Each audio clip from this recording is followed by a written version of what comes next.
In 1973, Pete Townshend snapped. He didn't just smash his guitar, he turned on his own bandmate. In front of BBC cameras, he kicked over Keith Moon's drum kit, hurled a cymbal at crew members, and flipped off the producer with a cold stare. This wasn't rock theater. This was a man at his breaking point.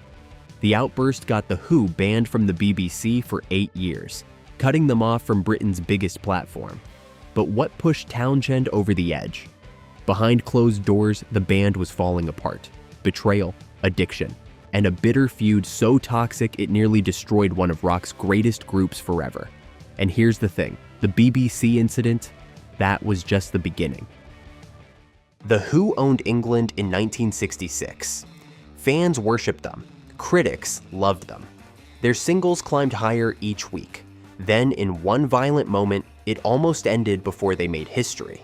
During a live TV performance, Keith Moon and John Entwistle showed up late. They'd been filming with a Beach Boy.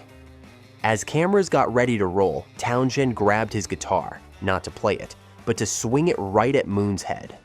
The impact left Moon bleeding. Staff watched in shock.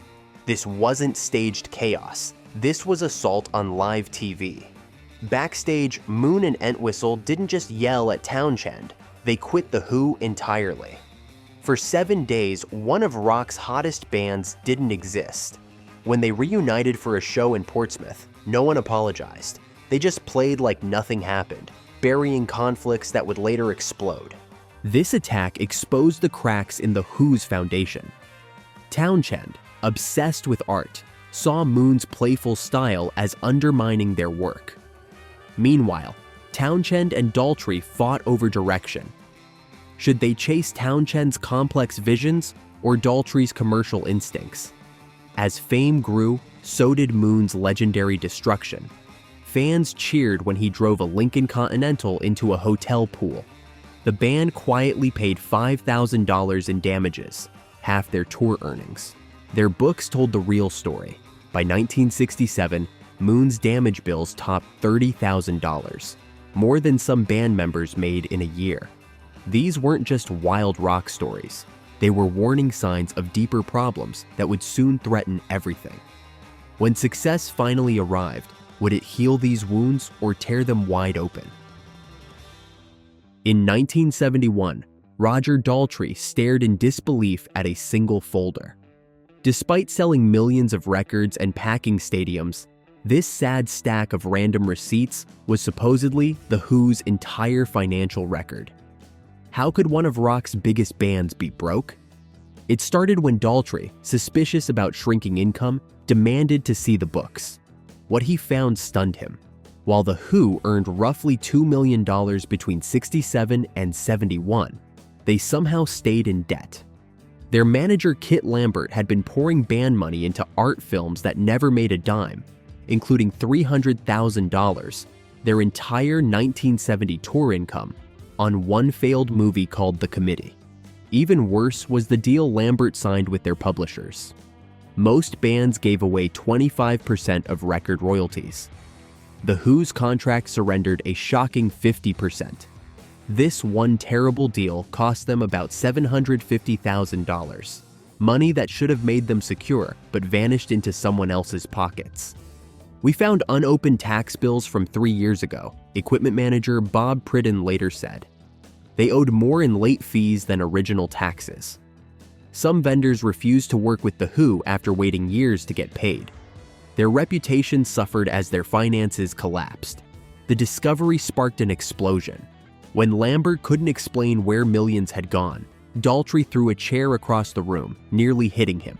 The band fired Lambert and Stamp on the spot, but the damage was done. The Who now owed back taxes, unpaid bills, and had no clear picture of royalties owed to them. Even their greatest work showed scars from this financial mess. Who's Next, which would sell over 3 million copies, began as Townshend's ambitious Lifehouse project, a multimedia concept dropped when the band couldn't afford to develop it. Fans loved the album, never knowing it was just the scraps of Townshend's bigger dream.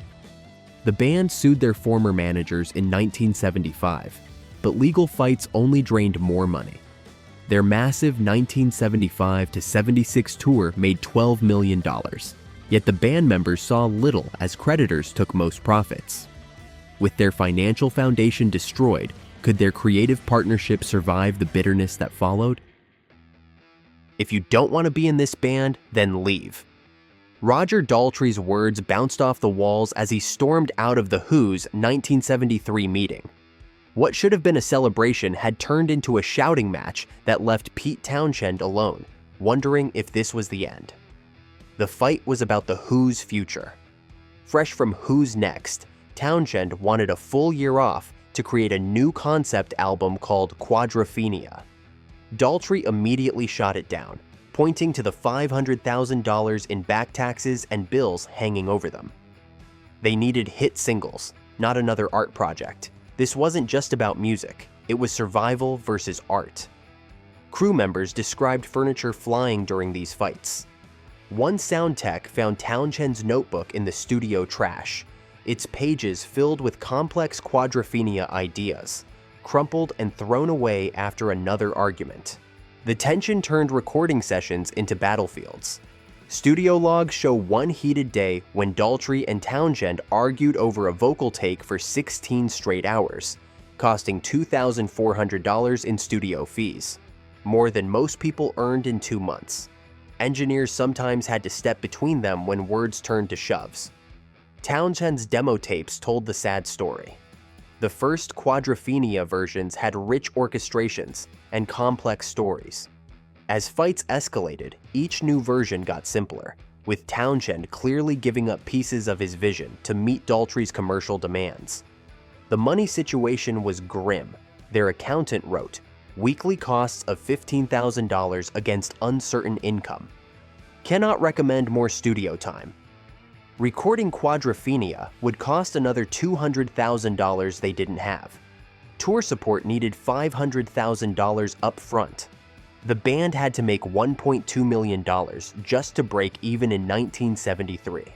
During one 1973 show, the tension spilled onto stage. Mid-song, Townshend stopped playing to argue with Daltrey about the tempo, leaving fans watching band members fight during their own concert. Reviews started mentioning the hostile energy between former friends. The album eventually cost $300,000, triple what most bands spent in 1973. Quadrophenia sold 1 million copies, proving both men partly right. But at what cost to their friendship? And as they started their grueling 120-show tour, a bigger question loomed. How long could Keith Moon, their increasingly unstable drummer, hold himself together? The Boston crowd roared as Keith Moon took the stage in 1975. They expected rock's legendary wild man. What they couldn't see were the 3 roadies who had carried him up the steps, or the empty brandy bottle he'd needed just to reach his drum kit. Halfway through the 3rd song, Moon collapsed, his body finally giving up after years of abuse. Medics rushed him off as The Who finished without drums, a preview of their future. By 1975, Moon had changed from The Who's energetic heart to their biggest liability. Insurance papers tell the story. The band's premiums had tripled because of Moon's unpredictability. One shocking rule required Moon to see a doctor before each show, a rule normally for elderly performers, not a rock drummer in his 20s. His health crashed at a scary pace. Moon's assistant revealed he couldn't even climb onto his drum platform without help. The sunglasses he wore on stage weren't for style. They hid eyes so bloodshot that makeup couldn't cover the damage. His weight shot up to over 200 pounds, leaving him gasping after just a few songs. Doctors didn't mince words. One told Moon bluntly, "You have the liver of a 60-year-old alcoholic." Moon laughed it off in public, but privately, he started taking Heminevrin for alcohol withdrawal. Instead of following doctors' orders, he mixed the pills with alcohol, creating the deadly combo that would eventually kill him. Studio sessions for Who Are You showed how far he'd fallen. Engineer John Astley wrote that Moon needed 27 takes for basic drum parts he once could nail in one try. His hands shook so badly between takes that someone else had to hold his drinks. Most heartbreaking was a note in Moon's diary. "Can't feel the sticks anymore. Fingers numb. Don't tell the boys." Despite falling apart, he tried desperately to keep his reputation as rock's greatest drummer, while privately knowing he was fading fast. Show cancellations due to Moon's health cost the band nearly $500,000 in 1976 alone. Promoters started demanding special contracts allowing refunds if Moon couldn't perform. The Who, once rock's most reliable live act, now came with warning labels. The cover of Who Are You captured the tragedy perfectly. Moon sits on a chair marked "Not to be taken away," a joke that became prophecy. When the album went platinum, Moon couldn't even celebrate properly. His last royalty check went almost entirely to medical bills and alcohol. On September 6, 1978, Moon went to a party for Paul McCartney's movie. He seemed happy, joking with friends. Hours later in his London apartment, the same one where singer Mama Cass had died 4 years earlier, Moon took 32 Heminivine pills with alcohol. His girlfriend found him dead the next morning. The coroner called it accidental overdose. Keith Moon was just 32 years old. The band canceled their entire North American tour, losing $1.2 million in guaranteed money. But they lost something far more valuable. As Townshend later said, "We didn't just lose a drummer, we lost our chaos, our danger." With Moon gone, could The Who still be The Who at all? It doesn't sound like us anymore. Pete Townshend said this during a 1981 playback of Face Dances, The Who's first album without Keith Moon. On paper, things looked good. They'd hired respected drummer Kenny Jones from the Small Faces. The album would sell over 1 million copies in America. But something essential was missing. The studio revealed the truth behind the numbers. Producer Bill Shimchick's notes captured the painful change. Day 14, still trying basic tracks. Pete wants wild, unpredictable fills. Kenny playing precise, controlled parts. Tension high. What should have taken days stretched into weeks as Townshend tried forcing Jones to play like Moon. Jones, a technical drummer, couldn't deliver the chaotic energy that had defined The Who's sound. The money they spent was huge, $400,000 for Face Dances, more than any previous Who record.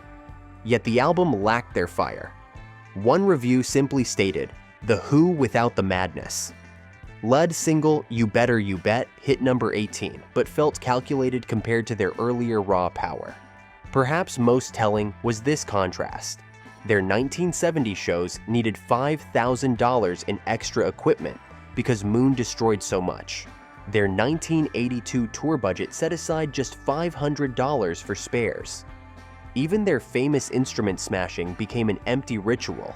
Townshend now broke the same cheap guitar each night, a rehearsed moment in what had once been real chaos. Touring changed from creative outlet to money obligation. Their 1982 North American tour made $12 million, but costs ate most profits. Insurance rates had tripled. The band played 40 shows in 60 days, brutal for musicians nearing 40. Backstage videos from this time show band members barely talking, rushing to separate dressing rooms right after shows. The money problems kept mounting. The Who owed $2 million in back taxes and legal fees from suing their former managers. When It's Hard underperformed, their label pushed for more commercial songs. Townshend refused. In December 1982, he quit.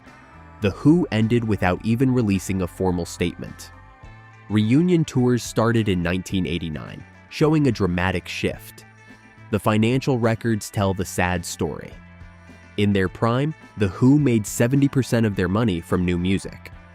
By 2010, an amazing 90% came only from old hits. Their 2006 album Endless Wire cost over $1 million to make, but sold just 170,000 copies, less than The Who sold in a single week during the 1970s. Most revealing was Townshend's bitter words in a 2002 interview. "We're a jukebox now." The creative Who died with Moon.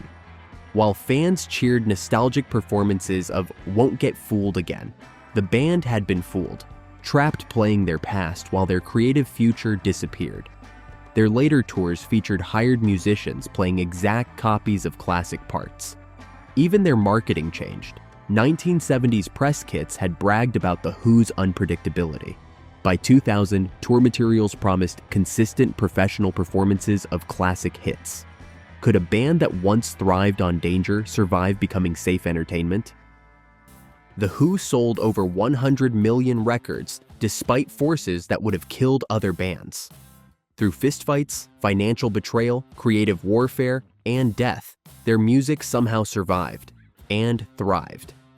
Who's Next, created while they discovered their financial ruin, sold 3 million copies.